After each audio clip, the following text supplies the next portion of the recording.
ઉત્સવ પ્રિયો માનવાહ. મનુષ્યને ઉત્સવ પ્રિય છે. શ્રાવણ મહિનો શરૂ થાય છે સોમવારથી. અનેક ઉત્સવો જેમાં છે. આપણે ત્યાં મહિનાઓના નામ નક્ષત્ર પ્રમાણે છે. જે મહિનાના પૂર્ણિમાને દિવસે શ્રવણ નક્ષત્ર આકાશમાં ઉગ્યું એટલે એના ઉપરથી નામ પડ્યું શ્રાવણ. જેમાં શ્રવણનો મહિમા છે. 9 ભક્તિની અંદર પહેલી ભક્તિનું નામ છે શ્રવણમ. શ્રવણમ કીર્તનમ વિષ્ણુ સ્મરણમ પાદસેવનમ અર્ચનમ વંદનમ દાસ્યમ સખ્યમ આત્મનિવેદનમ. શ્રીમદ ભાગવત સપ્તમ સ્કંદ. પ્રહલાદજી કહે છે.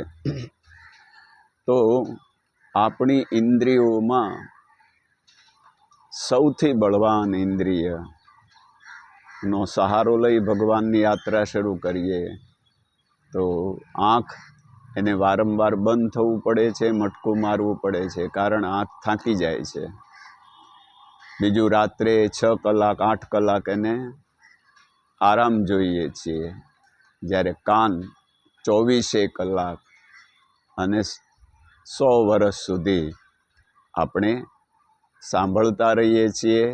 તો સૌથી બળવાન ઇન્દ્રિય કાન છે. ત્યાંથી ભક્તિની શરૂઆત કરી. શ્રવણમ, પહેલી ભક્તિ છે શ્રવણ, સાંભળવું. જ્યાં સુધી આપણને પ્રભુની મહાનતા સાંભળીએ નહીં ત્યાં સુધી આપણને એના ઉપર પ્રેમ ન થાય. અને જ્યાં સુધી આપણને પ્રેમને લાગણી ન થાય ત્યાં સુધી આપણને ભક્તિ ન થાય. તો ભક્તિનું પહેલું પગથિયું છે શ્રવણમ. તો શ્રાવણ મહિનો કંઈ ને કંઈ ધર્મગ્રંથ, ભાગવત છે, રામાયણ છે, ગીતા છે, કોઈ પણ પુરાણ છે, આપની જેના ઉપર શ્રદ્ધા હોય. શ્રદ્ધા મયોયમ પુરુષ. ભગવદ્ ગીતા કહે, એક પણ વ્યક્તિ શ્રદ્ધા વગરની નથી. કોઈની શ્રદ્ધા કૃષ્ણમાં છે, કોઈની શ્રદ્ધા કાર્લ માર્ક્સમાં છે, કોઈની શ્રદ્ધા પાપમાં છે, કોઈની શ્રદ્ધા પુણ્યમાં છે. શ્રદ્ધા બધામાં છે. આપણને આપણી માએ કહ્યું, બેટા આ તારા મામા છે, એટલે આપણે એના માટે કોઈ એફિડેવિટ ન માગ્યું, એના માટે કોઈ આઈ કાર્ડ ન માગ્યું. આપણે માની લીધું. શું કામે? આપણી મા કહે છે. આપણને મા ઉપર શ્રદ્ધા છે. તો શ્રદ્ધા આપણે જન્મ્યા ત્યારથી આપણી સાથે છે. શ્રદ્ધા વગરનો કોઈ પુરુષ નથી. ફક્ત આપણી શ્રદ્ધા ક્યાં છે એના ઉપરથી આપણા વિકાસ કે વિનાશનો પરિણામ નક્કી થાય.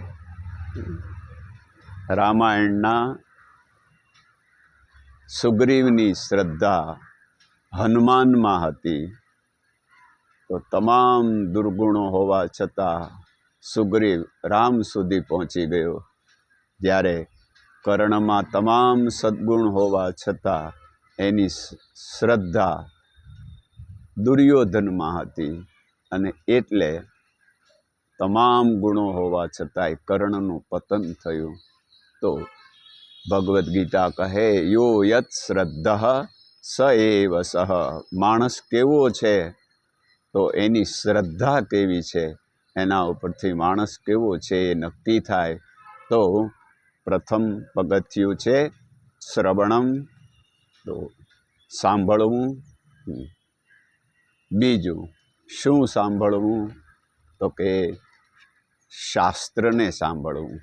જેના ઉપર શાસન છે, જે આપણા ઉપર શાસન કરે છે, એનું નામ શાસ્ત્ર. કેવી રીતે શાસન કરે છે? તો કે સિગ્નલની માફક શાસન કરે છે. સિગ્નલ લાલ બત્તી બતાવે એટલે ક્રોસ ન કરાય રોડ, પણ છતાંય કોઈ રોડ ક્રોસ કરે તો સિગ્નલ કાંઠલો ન પકડે. પણ લાલ બત્તી બતાવ્યા પછી સિગ્નલ ક્રોસ કરીએ અને એક્સિડન્ટ થાય તો એમાં સિગ્નલ જવાબદાર નથી. તો શાસ્ત્ર આપણને કહે કે આ કરાય અને આ ન કરાય. તો જે કરાય એનું નામ છે વિધિ અને જે ન કરાય એનું નામ છે નિષેધ. જેમ કે સત્યમ વદ એ છે વિધિ, સાચું બોલવું જોઈએ. તો અસત્ય ન બોલવું જોઈએ એ છે નિષેધ. તો શાસ્ત્ર, હવે શાસ્ત્ર કોને કહેશો? પ્રમાણભૂત શાસ્ત્ર. આજે તો કોઈ પણ વ્યક્તિ કોઈ પણ વાતને શાસ્ત્રની વાત છે એમ માનીને ઠોકી બેસાડે છે. તો જે વેદમાં લખ્યું હોય એનું નામ ધર્મ. વેદ પ્રણિહિતો ધર્મ, શ્રીમદ ભાગવત. જે વેદ કહે તે ધર્મ. બીજું, ઉપનિષદો કહે તે ધર્મ. ત્રીજું, ભગવદ્ ગીતા કહે તે ધર્મ. ચોથું, શ્રીમદ ભાગવતમાં જે ભગવાન કહે તે ધર્મ. આખું ભાગવત નહીં, ભાગવતમાં તો કંસ પણ બોલ્યો છે, દુર્યોધન પણ બોલ્યો છે, હિરણ્યકશિપુ પણ બોલ્યો છે. તો જે ભગવાન કહે તે ધર્મ. તો ભાગવત, વેદ, ઉપનિષદ અને ભગવદ્ ગીતા આ ધર્મશાસ્ત્રો છે. એમાંથી કોઈ પણ એકાદ ગ્રંથનો આશ્રય લઈ અને આપણે શ્રાવણ મહિનામાં શાસ્ત્રને આશ્રય, શાસ્ત્રીય પદ્ધતિથી ભગવાનને શરણે જવાની કોશિશ કરીએ. અસ્તુ શુભમ ભવતુ.